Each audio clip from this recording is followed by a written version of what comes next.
Sumatera Barat akhirnya memutuskan untuk menjadi tuan rumah dari penyelenggaraan kegiatan wakaf internasional ini. Sebenarnya apa yang menjadi kepentingan dari Sumatera Barat untuk bisa menjadi tuan rumah? Urgensinya di mana dan apa pesan yang sebenarnya ingin disampaikan oleh Sumatera Barat dengan adanya ajang ini?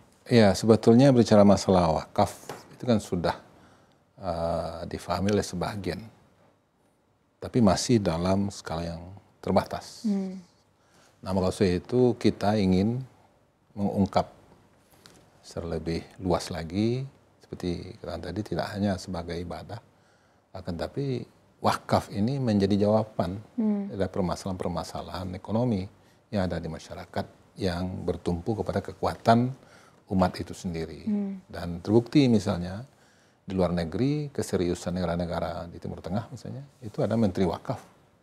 Dan kemudian betul-betul dikelola secara lebih profesional. Negaranya kecil, tapi bisa memberikan potensi yang besar. Kita negara besar dan 240 juta lebih kurang umat Islam di Indonesia. Ini potensi yang jauh lebih besar tentunya, yang bisa kita optimalkan di dalam menjawab permasalahan-permasalahan keuangan di Indonesia dan khususnya kita di Sumatera Barat. Nah, kenapa ini kita lakukan? Ini terinspirasi pada tahun 2021. Ketika Presiden Jokowi waktu itu melaunching wakaf uang. Dan kebetulan saya adalah salah seorang kepala daerah yang diundang hadir pada waktu itu. Panjang lebar kita diskusi dengan Menteri Keuangan. Satu jawaban beliau adalah kita perlu mencari sumber-sumber pembiayaan dalam rangka untuk pembangunan. Karena kebetulan waktu itu setelah COVID. Nah, jadi, dan apalagi sekarang ini dengan menyempitnya fiskal daerah, dengan adanya efisiensi, dan maka untuk itu kita di daerah harus kreatif, melakukan inovasi-inovasi. Nah, di antara inovasi yang kita lakukan adalah yaitu melihat potensi yang ada di umat itu wakaf. Nah, kita harapkan dengan konferensi ini, karena memang konferensi ini tidak hanya dalam artian tentang keilmuan, akan tetapi para narasumbernya adalah orang-orang yang memang telah mempraktekkan dan bahkan menjadi pimpinan-pimpinan dari lembaga wakaf yang ada di Arab Saudi, kemudian di Mesir, Maroko, Kuwait, dan kemudian termasuk juga di Malaysia. Nah, kita harapkan dengan ada konferensi ini akan meningkatkan literasi, wawasan kepada masyarakat, sehingga kita akan nanti melihat suatu potensi. Dan kita Sumatera Barat mengangkatkan ini karena memang di samping juga di Sumatera Barat sendiri kan kearifan lokal kita punya falsafah adat pasti syarak bahasa kitabullah. Artinya dukungan daripada masyarakat ini sangat kuat untuk ini.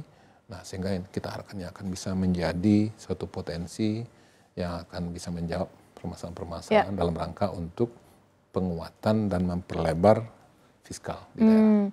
Tapi sebenarnya potensi wakaf di Sumatera Barat, baik tanah, aset, sampai ke wakaf uang untuk bisa mendorong kemandirian ekonomi umat itu seberapa besar, Pak, potensi? Ya, kita jangan melihat hanya di Sumatera Barat, karena Sumatera Barat ini tersebar, perantaunya ada di luar Sumatera Barat. Dan dari hasil survei Lembaga Penelitian Ekonomi UI tahun 2024 itu tidak kurang daripada 20 triliun remiten rantau ke kampung halaman. Tapi ini selama ini masih dalam bentuk bantuan. Nah, ini yang perlu kita kelola secara lebih optimal. Dan kita yakin potensi itu juga makin lebih besar lagi. Ini untuk Sumatera Barat. Secara nasional, ya dalam hitung-hitungannya sampai 400 triliun potensi kita untuk itu. Ya, maka ini kan suatu potensi yang luar biasa yang bisa kita kelola. Nah, untuk itulah perlu literasi, perlu edukasi kepada masyarakat lebih luas lagi. Berbicara tentang literasi dan juga edukasi, biasanya wakaf itu diorientasikan dengan hal yang bersifatnya sosial. Lantas bagaimana Sumatera Barat bisa memproyeksikan bahwa wakaf ini bisa juga untuk hal-hal yang produktif ataupun berkelanjutan, Pak? Memang selama ini itu yang kita lihat dari pemahaman tentang wakaf selama ini untuk kegiatan sosial. Bantuan untuk masyarakat yang membutuhkan, kemudian pemakaman, seperti itu. Sementara wakaf itu bisa kita berdayakan, kita produktifkan. seperti kita di Indonesia ini ada 4 juta hektar ya aset wakaf, tanah wakaf. Ini kan idle sekarang ini. Nah, maksud ini kan perlu diajak yang punya kompetensi dan keilmuan, yang potensi dari segi keuangan, sehingga bisa mengelola dan sehingga diproduktifkan potensi ini. Seperti sekarang ini Pak Presiden untuk bisa untuk tanam jagung dan kemudian juga untuk tanaman-tanaman yang lain-lainnya yang produktif yang ataupun juga bernilai ekspor. Nah, sehingga dengan adanya dukungan dana ini, maka potensi ini bisa kita optimalkan. Nah, sehingga ini akan berdampak tenaga kerja, kemudian juga akan berikan dampak dari keuntungannya, nanti akan bisa dimanfaatkan untuk beasiswa, untuk membiayai ini itu dan segala macamnya. Jadi dan kemudian berbicara masalah wakaf ini kan tidak hanya bisa wakaf dalam bentuk uang, bisa wakaf dalam bentuk aset.